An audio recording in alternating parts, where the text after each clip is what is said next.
We'll guide you through how to set up Zapier Slack integration. If you find this helpful, consider subscribing and liking the video. First, go to your Zapier dashboard and log in with your account details. Once you're in, click on the Create Zap button at the top right corner of the page. This will take you to the Zap setup page. Here, you need to choose a trigger app, so type in Slack in the search bar and select it from the list. Next, you'll need to pick a trigger event.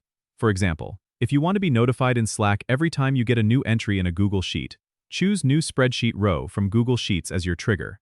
After selecting your trigger event, follow the prompts to connect your Google Sheets account and select the specific spreadsheet and worksheet you want to monitor. Once you've set that up, it's time to configure the action part of your Zap. Click on the Do This section, type Slack into the search field, and select it. You'll need to choose an action event like Send Channel Message or Send Direct Message depending on your needs. Connect your Slack account, then select the channel or user you want to send notifications to. Customize the message with dynamic fields from your trigger app if needed. Finally, click Turn on Zap to activate your automation. This setup will automatically send messages to Slack when your specified trigger event occurs. Don't forget to test everything to ensure your integration works smoothly. That's it. You've successfully set up Slack integration with Zapier. Don't forget to subscribe and comment if this helped you out.